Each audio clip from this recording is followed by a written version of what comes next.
So I made my first YouTube video on April 11th, 2013. That is almost 12 years ago, which is really insane to think. And over those 12 years, I've posted over 2,000 videos, and I had a decent amount of success, but I also think I did a lot of things wrong. And if I had to do it again, there was a bunch of things that I would change. And if we're being 100% frank, a bunch of things that I regret. And today we're going to be going through the entire journey of what I started, why I started it, what I messed up, and what I want to do differently, and what I'd recommend you do differently if you're starting a channel today. So 2013, it was like a different time. If you weren't around social media at that point, it was really, really, really the Wild West. I mean, you could make money off of it. There was definitely people making money off of it, but not like today. I mean, the money that people are bringing in today, it was nothing like that in 2013. I remember I started my channel and I had a vague conception that you could make money, and I thought maybe one day if I could make $1,000 a month, that would be terrific. I think like most people, I started my channel because I had a passion about something and I wanted to share it. I was in 11th grade, I was obsessed with basketball, and you know, as goes with the territory, I was obsessed with basketball sneakers. And I started watching guys in the basketball sneaker community. If any of you know Yo Anti, Hess Kicks, Jumpman Bostic, Nightwing 2303, these were like the guys in the space. And it was a small space. I mean, the biggest creators had 20,000 subscribers at the time. It was very tiny. And I wanted to be a part of it. And I knew for me to be a part of this community as vocally as I wanted to be, I'd need to start making videos. So that's what I did. I made videos purely based off the desire to be part of this community and this group of people that had a shared interest in things that I was interested in. And my videos sucked. They were terrible. They were an unfocused, really like 3-pixel, we're talking like 240p flip phone camera that I started filming my first videos on.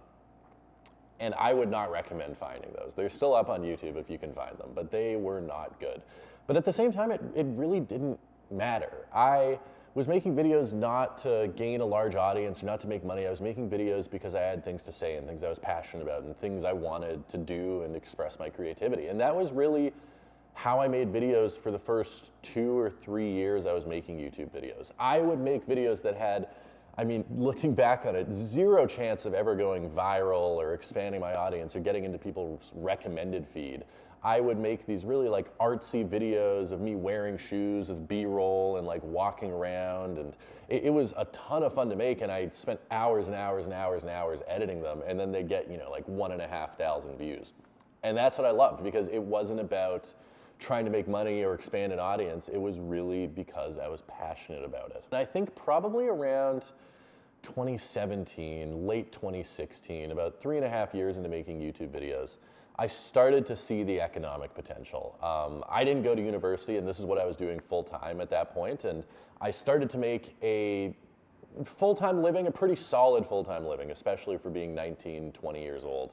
And all of a sudden, I saw the light of, oh my goodness, there is a lot of potential to make something here, make a really solid living. At that point, I started going to YouTube events where I got to meet a bunch of other creators. The first one I went to was here in New York, and I met a creator that was averaging about 500,000 views a video and was posting daily vlogs every single day. I started doing the math, and I realized that this guy was probably making $750,000 a year, if not closer to $1 million a year, off of the audience that he had built. And then I started to look at, okay, what can I do to increase my viewership?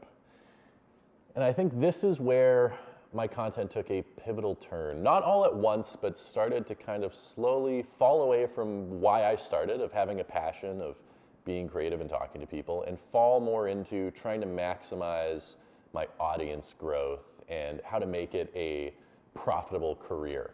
I started chasing after some of the trends that I saw other YouTubers in the space were doing. Now, I'm not gonna say that's a bad thing 100% of the time.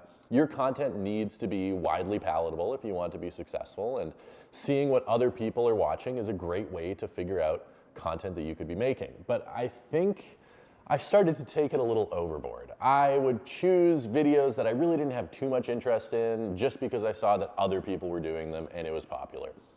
And I started to make my thumbnails brighter with more arrows and more clickbaity things in the thumbnail to try and get people to watch. And instead of just titling my videos very simply so people knew what they were getting, I would come up with the most ridiculous clickbait titles of all time. And it got pretty egregious on some videos. And looking back on it, I'm not proud to admit it, but it really came from this uncertainty and almost this fear or this need to make sure that people didn't stop caring about what I was doing. I mean, it was my full-time job. It was the only stream of income that I had.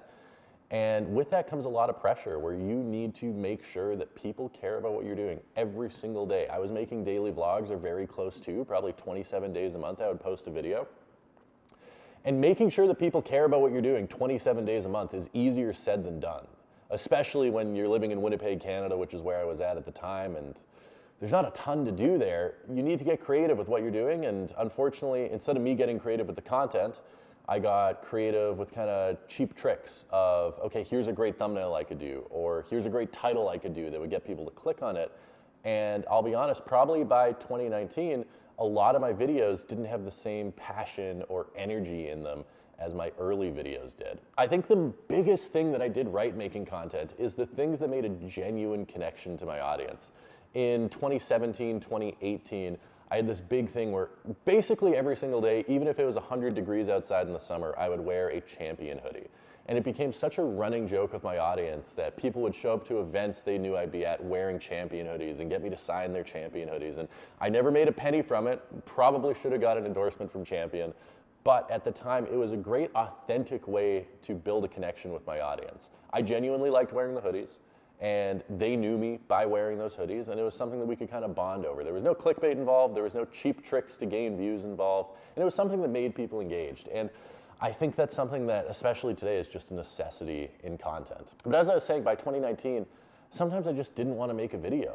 I was much older. I was 6 years older than when I had started, and I wasn't as passionate about the world of sneakers. I still like sneakers, and I still enjoyed seeing what new releases were coming out, but the childlike fascination around it definitely had subsided a little bit. And the thought of 5 times a week going into a sneaker store just to film a video started to get really draining, and it wasn't something that I wanted to be doing. So I powered through it, and I think it showed in my content. I think the audience could see that there was things that I wasn't as passionate about.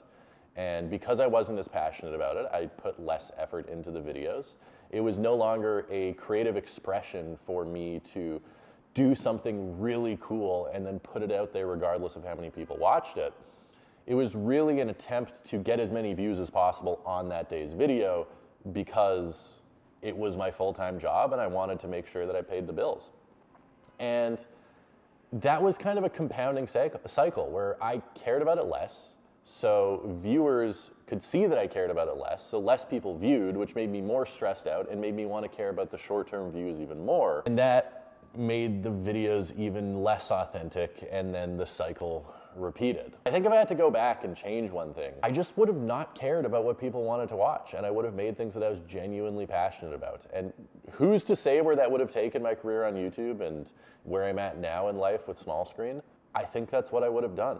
I think the biggest thing that you need to do today, and the biggest thing that I should have done back then, or anyone that's building an audience anywhere, is be authentic, be true to yourself, and explore your own passions and your own interests. And if you do that, people will come. You're not the most unique flower on earth. I hate to break it to you. There's hundreds of thousands of people, if not millions of people, that care about the same things that you care about. So if you just talk about the things that you truly care about, you will find an audience. You look back at the niche that I was in of the sneakers, and there's really not a lot of sneaker channels doing well still. My really good friend Seth Fowler, his channel's still killing it, but a lot of channels that were popular when I was making videos are getting 10% of the views that they were, or have just stopped uploading, or like myself, have gone on to bigger and better things in life. And I honestly do regret the direction that I took content. I think it's really good that I did step away from it when I did. It's allowed me to do way bigger and more impactful things in my life, and things that, quite frankly, I enjoy more.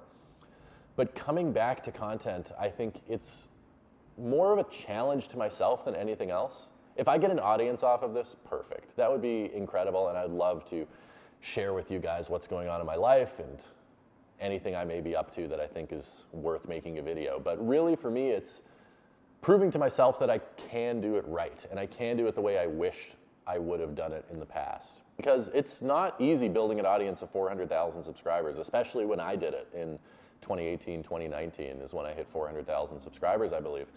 And it's a ton of obsession and hard work and focus and stick-to-itiveness. And to be honest, I don't think I gave it everything that I should have at the time. I think I could have tried harder. I think I could have done better. I think I could have put more effort into videos, been more creative, and really stuck to what I felt passionate about. And I think it could have gone even better for me. Yeah, it's just crazy. 12 years ago, that was the first YouTube video I posted. That's mind-blowing to me. Time really does fly, and so much has changed on YouTube since then. There's way more money to be made. Our clients that have channels the size of mine are making 6, 7, 8 times off of endorsements, what I ever made off of endorsements and sponsorships. I do have to apologize. I'm very out of practice. I know the lighting isn't the best in here. We're filming this on my iPhone.